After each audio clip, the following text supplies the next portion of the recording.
From 1948 to today, why Israel and Palestine are still at war. In 1948, a new state was declared, and a war began that has never truly ended. More than 75 years later, Israelis and Palestinians remain locked in a conflict shaped by land, identity, history, and fear. To understand why the war continues, we must return to its origins. Israeli forces have bombed multiple locations across Gaza. Before 1948, the land was known as Palestine and was governed by Britain under the British Mandate. In the early 20th century, the Zionist movement encouraged Jewish migration to the region, seeking a national homeland for the Jewish people after centuries of persecution, culminating in the Holocaust. At the same time, Arab Palestinians, who had lived there for generations, sought independence from colonial rule and opposed large-scale Jewish immigration. In 1947, the United Nations proposed dividing the land into two states, one Jewish and one Arab, with Jerusalem under international administration. Jewish leaders accepted the plan. Arab leaders rejected it, arguing it unfairly favored the Jewish minority. On May 14, 1948, Israel declared independence. The following day, neighboring Arab countries invaded. When the war ended in 1949, Israel controlled more territory than the UN had proposed. Around 700,000 Palestinians fled or were expelled from their homes. Palestinians call this event the Nakba, or catastrophe. Israelis call it the War of Independence. From that moment, two peoples claimed the same land, each believing it was their rightful home. The next major turning point came in 1967. In the Six-Day War, Israel fought Egypt, Jordan, and Syria and captured the West Bank, East Jerusalem, Gaza, the Sinai Peninsula, and the Golan Heights. This victory dramatically changed the conflict. Israel now controlled millions of Palestinians in the West Bank and Gaza, territories widely considered occupied under international law. For Palestinians, life under occupation meant checkpoints, land disputes, and limited political freedom. For Israelis, holding these territories was seen as necessary for security in a hostile region. After 1967, Israel began building settlements in the West Bank. Supporters argue these communities reflect historical Jewish ties to the land and provide strategic protection. Critics argue they divide Palestinian territory and make a future Palestinian state harder to achieve. Settlement expansion remains one of the most divisive issues in the conflict. In 1987, frustration erupted into the First Intifada, a Palestinian uprising against Israeli rule. It included protests, civil disobedience, and clashes with Israeli forces. The uprising shifted international attention toward Palestinian demands for statehood.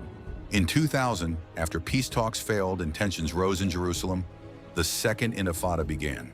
It was far more violent, marked by suicide bombings, Israeli military operations, and heavy casualties on both sides. There were attempts at peace. In 1993, Israel and the Palestine Liberation Organization signed the Oslo Accords, aiming to create a path toward a two-state solution. The Palestinian Authority was formed to govern parts of the West Bank and Gaza.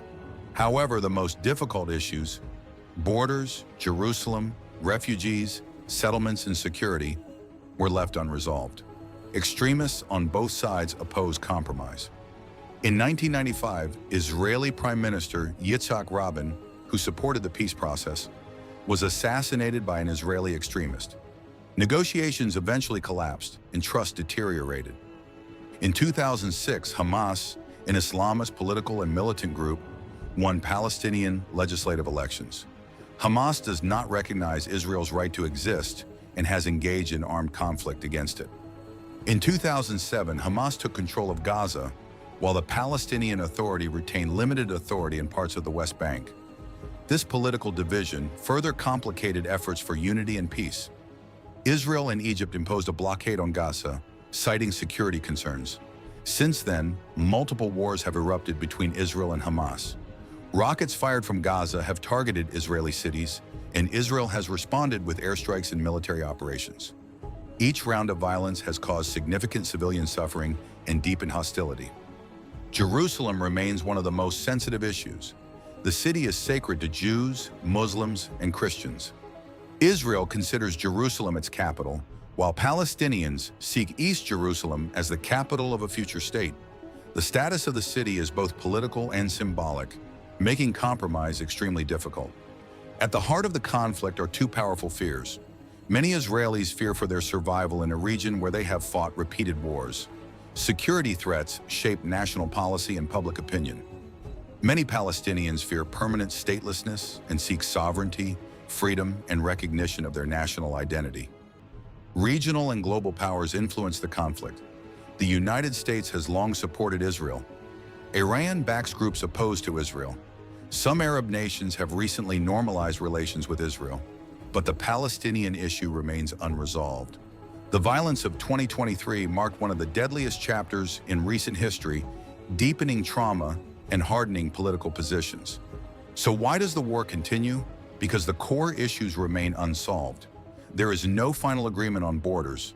There is no independent Palestinian state. The status of Jerusalem is contested. The refugee question remains unresolved. Settlements continue to expand.